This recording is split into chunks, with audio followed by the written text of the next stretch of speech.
नमस्ते दोस्तों, आज मैं आपको एक ऐसी कहानी सुनाने जा रहा हूं जो आपकी नींद उड़ा देगी। यह कहानी है एक छोटे से गांव की, जहां अंधेरे के साये में छुपा एक रहस्यमय रहस्य था जिसने कई लोगों की जिंदगी बदल कर रख दी। यह कहानी है डर, रहस्य और एक शापित आत्मा की, जो आज भी उस गांव में मौजूद है। तो चलिए शुरू करते हैं। यह कहानी शुरू होती है रामनगर नाम के एक छोटे से गांव से। यह गांव घने जंगलों और ऊंची पहाड़ियों से घिरा हुआ था।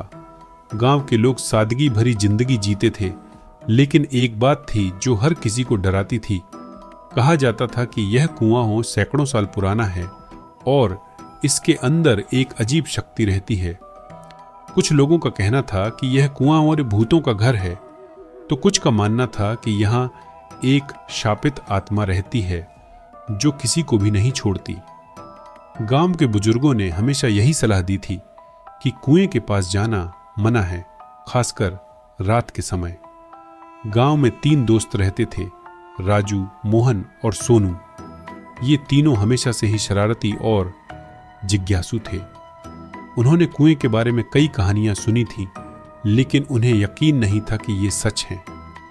एक दिन उन्होंने तय किया कि वे रात को कुएं के पास जाएंगे और इस रहस्य का पता लगाएंगे। रात के करीब 12 बजे वे तीनों कुएं के पास पहुंचे। चारों तरफ सन्नाटा था, सिर्फ झींगुरों की आवाज और हवा के साथ पेड़ों की सरसराहट सुनाई दे रही थी। कुएं के चारों ओर घनी अंधेरी छाया थी, जैसे वहां कोई अदृश्य शक्ति मौजूद हो। राजू ने पहला पत्थर कुएं में फेंका। पत्थर गिरते ही एक गहरी आवाज आई, जैसे कुआं गहराई से कराह रहा हो। मोहन ने दूसरा पत्थर फेंका। इस बार आवाज और जोरदार थी, लेकिन जैसे ही सोनू ने तीसरा पत्थर फेंकने की कोशिश की, अचानक कुएं से एक चीख निकली। यह चीख इतनी डरावनी थी कि तीनों के रोंगटे खड़े हो गए। उस रात के बाद तीनों के साथ अजीब घटनाएं होने लगीं। राजू ने बताया कि उसे रात में अपने कमरे में किसी के होने का एहसास होता है।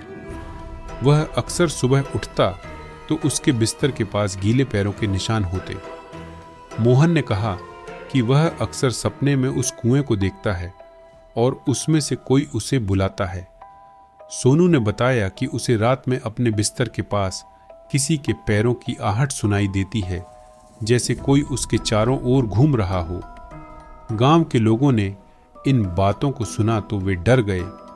उन्होंने तीनों को सलाह दी कि वे किसी बाबा या ओझा के पास जाएं, लेकिन तीनों ने इसे नज़रअंदाज कर दिया। उन्हें लगा कि ये सब उनकी कल्पना है। एक रात राजू अचानक गायब हो गया। उसके घर वालों ने उसे हर जगह ढूंढा, लेकिन वह कहीं नहीं मिला। अगले दिन गांव के लोगों ने उसे कुएं के पास पाया। वह बेहोश था और उसके शरीर पर नीले निशान थे।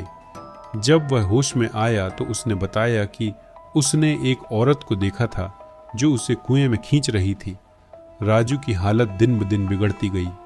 वह बात बात पर चीखने लगता और कहता कि वह औरत उसे मार डालेगी। एक रात राजू ने खुद को कुएं में फेंक दिया। उसकी मौत के बाद गांव वालों ने कुएं को बंद करने का फैसला किया। राजू की मौत के बाद मोहन और सोनू और भी ज्यादा डर गए। उन्होंने एक ओझा को बुलाया। ओझा ने कहा कि कुएं में एक शापित आत्मा रहती है जो किसी को भी नहीं छोड़ती। उसने उन्हें एक तांत्रिक क्रिया करने की सलाह दी। रात को मोहन और सोनू ओझा के साथ कुएं के पास गए। ओझा ने मंत्र पढ़ना शुरू किया। अचानक कुएं से एक तेज हवा का झोंका आया और एक औरत की आकृति दिखाई दी। वह औरत चीखते हुए बोली, तुमने मुझे परेशान किया, अब तुम्हें भी मेरे साथ आना पड़ेगा।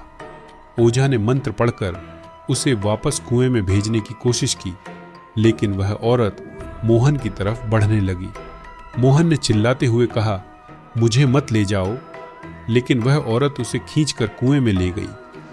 सोनू और ओझा वहां से भाग गए। सोनू ने गांव छोड़ने का फैसला किया। उसने सोचा कि अगर वह गांव से दूर चला जाए तो शायद वह औरत उसे नहीं ढूंढ पाएगी। लेकिन जैसे ही वह गांव से निकला, उसे सड़क पर वही औरत दिखाई दी। वह चीखते हुए बोली, तुम भी मेरे साथ आओगे? सोनू ने भागने की कोशिश की, लेकिन वह औरत उसके पीछे आ गई।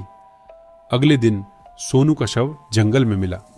उसकी आंखें खुली हुई थीं और उसके चेहरे पर डर का भाव था। उस दिन के बाद गांव वालों ने कुएं को पूरी तरह से बंद कर दिया, लेकिन आज भी रात के अंधेरे में कुएं से चीखने की आवाज सुनाई देती है। कहा जाता है कि वह औरत अब भी वहां रहती है और जो भी उसके कुएं के पास जाता है वह उसे अपने साथ ले जाती है।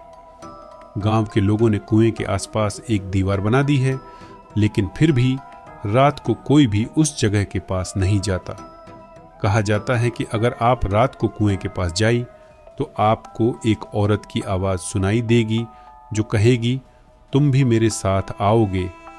तो दोस्तों, यह थी अंधेरे का साया की कहानी। अगर आपको यह कहानी पसंद आई हो तो लाइक करें और चैनल को सब्सक्राइब करें। और हाँ, रात को अकेले में यह कहानी सुनने की कोशिश न करें, क्योंकि कौन जाने कहीं आपके पीछे भी कोई साया तो नहीं